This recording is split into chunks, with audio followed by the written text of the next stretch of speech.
Hello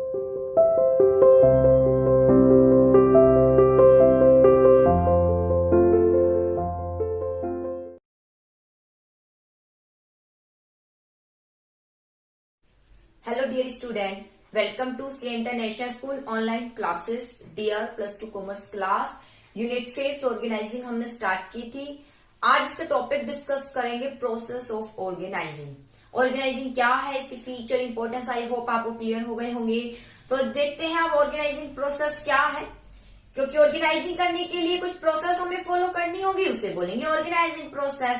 organising में हमने क्या पढ़ा है? ऑर्गेनाइजिंग में हमने पढ़ा है कि ऑर्गेनाइजिंग क्या होता है, जिसमें काम का बंटवारा होता है, फिर सुपीरियर सबऑर्डिनेट का रिलेशन बताया जाता है, अथॉरिटी दी जाती है, रिस्पॉन्सिबिलिटी दी जाती है, डिपार्टमेंट बांटे जाते हैं, एक्टिविटीज बांटी जाती है, एक्टिविटीज जो है उसको डिवाइड किया जाता है। ये सब ऑर्गेनाइजिंग ही कहलाया जाता है। तो उसी के अकॉर्डिंग हम ऑर्गेनाइजिंग प्रोसेस देखेंगे। सबसे पहले होता क्या है ऑर्गेनाइजिंग करने के लिए? First of all first process is division of work. Work का क्या किया जाता है? डिवीजन किया जाता है। डिवीजन ऑफ वर्क मतलब काम का बंटवारा। जब भी बेटा डिवीजन ऑफ वर्क आ जाता है, आपको यही लिखना है, काम का बंटवारा किया जाता है। और जब काम किसी व्यक्ति को सौंपा जाता है, उसकी एबिलिटी और इंटरेस्ट के अकॉर्डिंग ही सौंपा जाता है। लेकिन इसमें देखिए आपको थोड़ा और एक्सप्लेन करना पड़ेगा। क्या एक्सप्लेन करेंगे ऑर्गेनाइजिंग में? कि ऑर्गेनाइजिंग में सबसे पहले डिवीजन ऑफ वर्क, काम का बंटवारा किया जाता है। कोई संस्था किस लिए स्थापित हो रही है? किसी ऑब्जेक्टिव के लिए स्थापित हो रही होगी। क्या है उसका ऑब्जेक्टिव? कुछ तो मैन्युफैक्चरिंग कर रही होगी। तो जैसे कोई भी संस्था है, वो मोबाइल मैन्युफैक्चरिंग संस्था है, मोबाइल मैन्युफैक्चरिंग का कार्य करेगी। तो सबसे पहले उसका कार्य क्या होगा कि उस किस उद्देश्य से स्थापित हुई है? वो मोबाइल मैन्युफैक्चरिंग के उद्देश्य से स्थापित हुई है। अब उसका कार्य सबसे पहले होगा डिवीजन ऑफ वर्क। मोबाइल को जो मैन्युफैक्चरिंग करनी है उसका कार्य को बांटना है। तो मोबाइल की मैन्युफैक्चरिंग करने के लिए क्या क्या कार्य किए जाएंगे? सबसे पहले रॉ मटेरियल आएगा, परचेज किया जाएगा raw material, manufacturing part, production किया जाएगा, स्टॉक किया जाएगा, एडवर्टीजमेंट भी किया जाएगा, सेल्स भी की जाएगी, फाइनेंस अरेंजमेंट, कोरस्पॉन्डेंस, बहुत सी फॉर्मेलिटीज आपको पूरी करनी पड़ेगी, बहुत सी एक्टिविटीज आपको यहाँ पूरी करनी पड़ेगी। तब एक मोबाइल बनकर तैयार होगा, मोबाइल मैन्युफैक्चरिंग का काम आप कर पाएंगे। तो उसके लिए बहुत से कार्य परचेज करना पड़ेगा, raw material, manufacturing part, production, stock, advertisement, sales, finance arrangement. तो ये जो सारी एक्टिविटी है, तो डिवीजन ऑफ वर्क में मेन कार्य मोबाइल मैन्युफैक्चरिंग का ही है। लेकिन मोबाइल मैन्युफैक्चरिंग के लिए आपको बहुत सी एक्टिविटी करनी होगी, तो उन एक्टिविटी को बांटना ही और कुछ नहीं। किसका पार्ट है? ऑर्गेनाइजिंग का। First of all part division of work कर दिया जाता है। फिर अब जैसे ही ये वर्क डिवाइड कर दिए जाते हैं अकॉर्डिंग टू डिपार्टमेंट, फिर इनके बना दिए जाएंगे। अब वही व्यक्ति इस कार्य को करेगा जिसमें इसकी एबिलिटी और इंटरेस्ट हो, ताकि स्पेशलाइजेशन का लाभ उठाया जा सके। सेकंड आता है डिपार्टमेंटलाइजेशन। डिपार्टमेंटलाइजेशन यानी विभागीकरण। बेटा ये पॉइंट काफी इंपॉर्टेंट है, कई बार 1 मार्क्स में भी आ जाता है। डिपार्टमेंटलाइजेशन क्या होता है? विभागीकरण।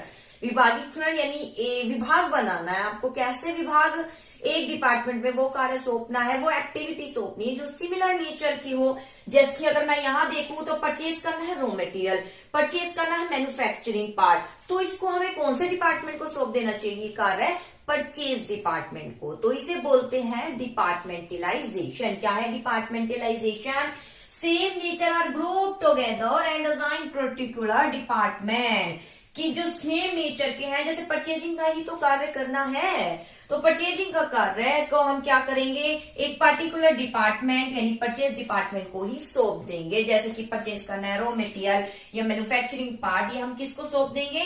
परचेज डिपार्टमेंट को सौंप देंगे। ऐसे ही और भी कार्य, जिसमें ये है एडवर्टाइजमेंट का कार्य है, सेल्स का कार्य है, तो ये हम किसको सौंप देंगे? एक मार्केटिंग डिपार्टमेंट को सौंप देंगे। फाइनेंस अरेंज करना है, कोरस्पॉन्डेंस करना है, तो फाइनेंस डिपार्टमेंट को सौंप देंगे। प्रोडक्शन है, स्टॉक है, ये हम प्रोडक्शन डिपार्टमेंट को सौंप देंगे। तो इस तरीके से कई एक्टिविटी है, उनको एक ही डिपार्टमेंट में सौंप देंगे जो सिमिलर नेचर की हो। उसे कहा जाता है डिपार्टमेंटलाइजेशन। इसके बाद आता है assignment of duty. Assignment of duty में सबसे पहले कार्य बांट दिया, मोबाइल मैन्युफैक्चरिंग करनी थी, बहुत सी एक्टिविटी आपको करनी पड़ेगी। एक्टिविटी को आपने डिवाइड कर दिया, जैसे ही डिवाइड कर दिया आपने देखा बहुत सी एक्टिविटी, अभी परचेज रॉ मटेरियल भी करना है, मैन्युफैक्चरिंग पार्ट भी परचेज करना है, तो इसके लिए डिपार्टमेंट होना चाहिए ताकि जिम्मेदार हम उसको ठहरा सके अगर किसी प्रकार की कमी हुई तो, ठीक है। तो इसके लिए परचेज डिपार्टमेंट बना दिया जाता है, जैसे purchase raw material, purchase manufacturing part आ गया। ऐसे ही एडवर्टीजमेंट सेल्स के लिए मार्केटिंग डिपार्टमेंट बना देते हैं। तो ये सेम नेचर के जो एक्टिविटी है उसमें डिपार्टमेंट दे दिया जाता है, इसे बोलते हैं डिपार्टमेंटलाइजेशन। इसके बाद आता है असाइनमेंट ऑफ ड्यूटी। अब जैसे ही डिपार्टमेंट सौंप दिया, डिपार्टमेंट बना दिया, जैसे परचेज डिपार्टमेंट बना दिया, मार्केटिंग डिपार्टमेंट बना दिया, फाइनेंस डिपार्टमेंट बना दिया, अगला कार्य क्या होगा? डिपार्टमेंट को सौंपा जाएगा कार्य, असाइनमेंट ऑफ ड्यूटी, कि उनकी ड्यूटी क्या होगी ये स्थापित की जाएगी। जैसे परचेज डिपार्टमेंट का कार्य क्या होगा? उसकी ड्यूटी होगी कि परचेज करना है, जो भी एक्टिविटी उसके लिए निर्धारित की गई है। रॉ मटेरियल परचेज करना, मैन्युफैक्चरिंग पार्ट परचेज करनी है, तो पोस्ट जैसे डिसाइड हो जाएगी परचेज डिपार्टमेंट के लिए, परचेज मैनेजर एक अगर की जैसे पोस्ट डिसाइड हो जाएगी तो परचेज मैनेजर का कार्य ही क्या होगा? परचेज करना है। उसको किस पर फोकस करना है? परचेजिंग का कार्य पर फोकस करना है। बार बार यही कार्य करेगा, इसमें स्पेशलाइजेशन के लाभ प्राप्त होते हैं। परचेज वाला केवल परचेज का ही कार्य करेगा, ये नहीं कि वो फाइनेंस का कार्य कर रहा है, ऐसा नहीं करेगा। वो केवल परचेज का ही कार्य करेगा, जो एक्टिविटी उसे सौंपी गई है, जैसे रॉ मटेरियल परचेज करना और मैन्युफैक्चरिंग पार्ट को परचेज करना। इसके बाद आता है एस्टैब्लिशिंग रिपोर्टिंग रिलेशन।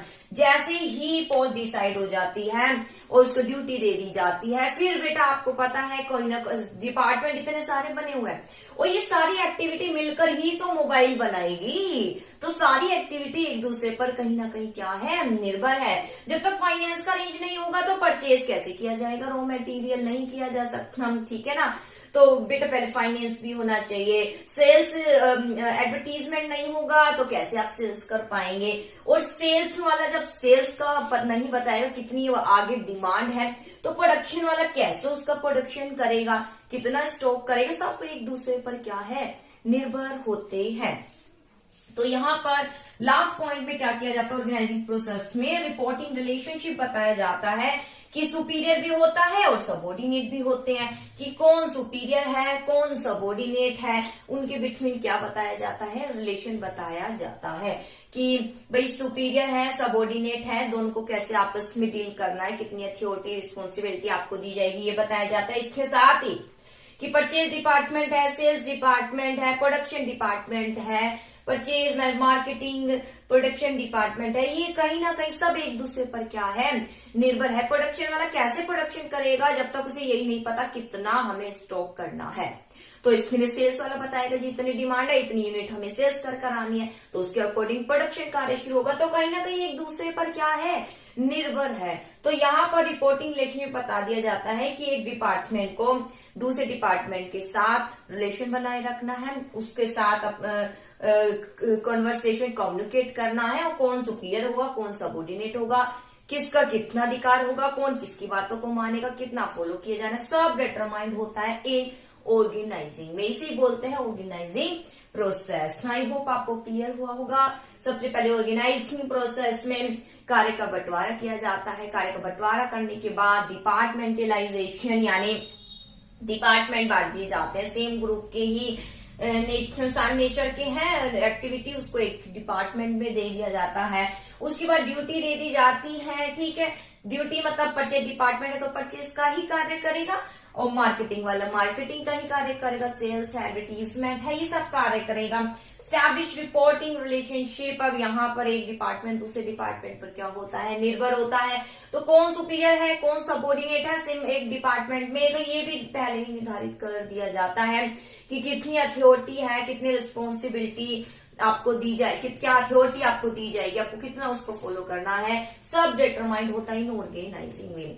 तो ये काफी इंपॉर्टेंट ऑर्गेनाइजिंग प्रोसेस आ भी जाती है। चलिए तो बेटा ये जो चैप्टर है हमारा यानी यूनिट जो हमारी ऑर्गेनाइजिंग चल रही है 5th, इसमें 5.1, तो 5.1 में बेटा मीनिंग है ऑर्गेनाइजिंग, फीचर है, इंपॉर्टेंस है, और हाँ जी कॉन्सेप्ट भी मैं अभी बताती हूँ। कॉन्सेप्ट ऑफ ऑर्गेनाइजिंग है, और एंड इसके अलावा कंपेरिजन भी है दोनों ही कॉन्सेप्ट में, और ऑर्गेनाइजिंग प्रोसेस है।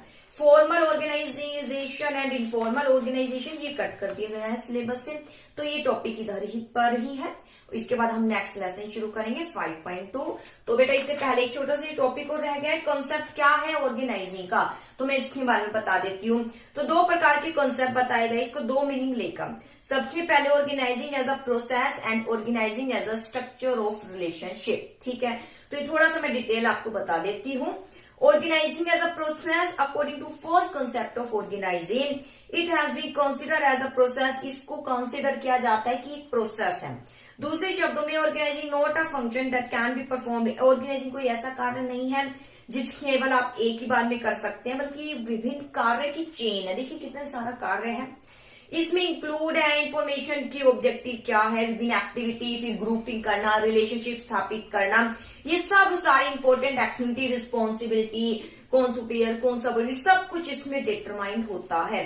और ये सब किससे रिलेटेड होता है, ये सब ह्यूमन से रिलेटेड होता है। और इसलिए जो है human conduct is deeply affected by condition of work, इसलिए व्यक्ति प्रभावित होता है कैसा कार्य दिया जा रहा है। ठीक है, और कार्य पर अगर उसे सौंपा जा रहा है तो उसकी योग्यता के अकॉर्डिंग दिया जाए। ठीक है, और इंटरनल एक्सटर्नल एनवायरनमेंट भी चेंज होता रहता है, इसका भी ह्यूमन पर प्रभाव पड़ता है। The process of organising has also to be change according this change, और ऑर्गेनाइजिंग के प्रोसेस इसी के अकॉर्डिंग चेंज होती रहती है। ठीक है, भाई डिपार्टमेंट ज्यादा बनाने हैं, कम बनाने हैं, कितनी अथॉरिटी देनी, कितने नहीं देनी, ये सब डिपेंड होता है हम कितना इंटरनल एक्सटर्नल एनवायरनमेंट, हम कितना वो हम पर प्रभाव डाल रहा है उसके according.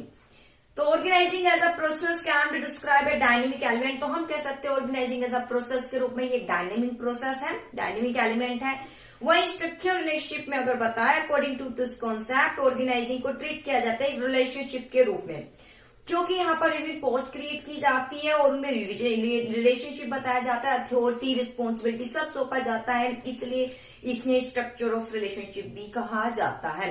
Various post different department की वेरियस पोस्ट जो है डिटरमाइन की जाती है और उसमें व्यक्ति ही कार्य करता है।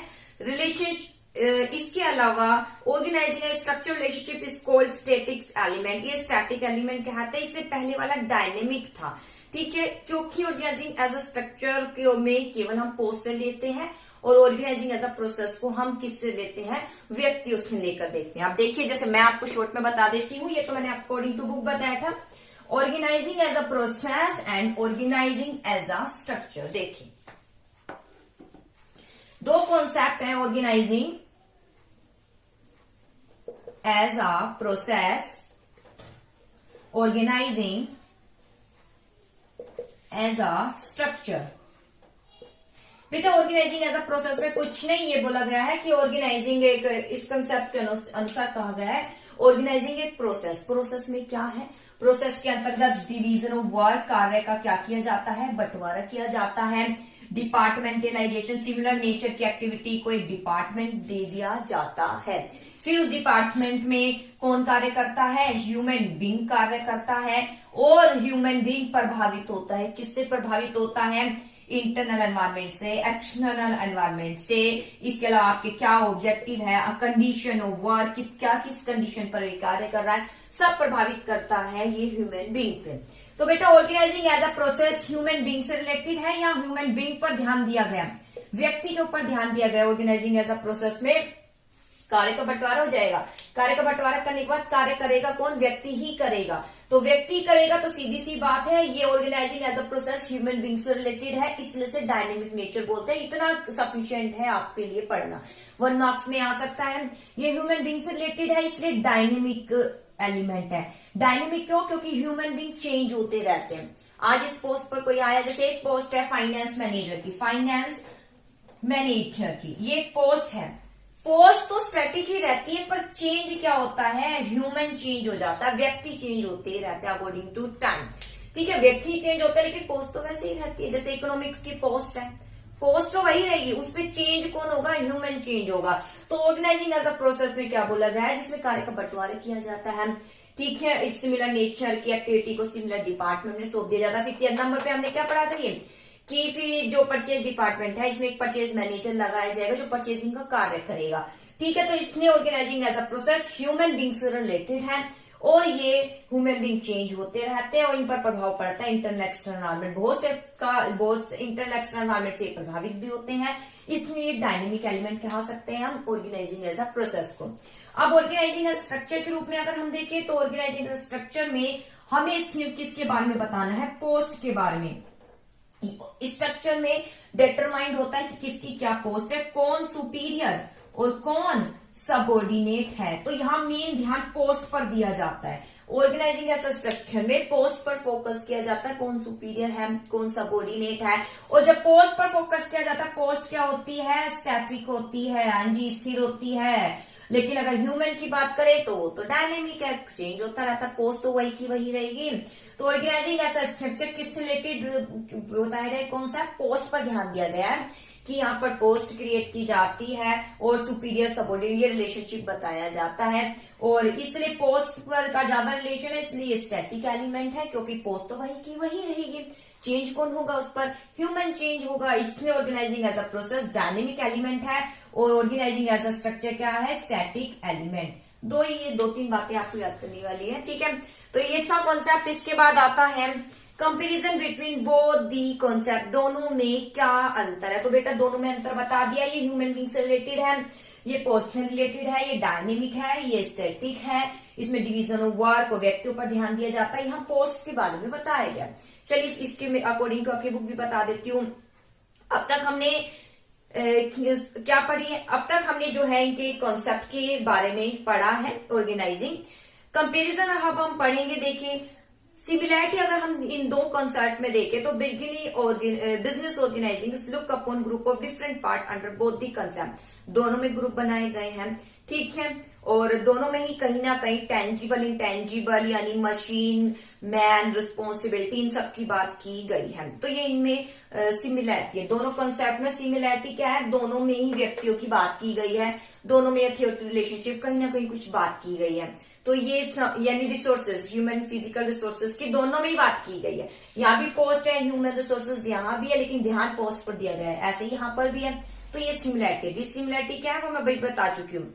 ऑर्गेनाइजिंग एज अ प्रोसेस अगर हम देखें तो ये चेंज होता रहता है। क्यों चेंज होता रहता है, क्योंकि ये व्यक्ति पर ध्यान देता है, व्यक्ति चेंज होते रहते हैं और व्यक्ति जो है बहुत से फैक्टर से प्रभावित भी होता रहता है। दूसरे शब्दों में ऑर्गेनाइजिंग एज अ स्ट्रक्चर अगर हम देखें तो यहाँ पर अथॉरिटी रिलेशनशिप की ही बात की गई है और यहाँ पोस्ट की ही बात की गई है देन किसने, मैन से।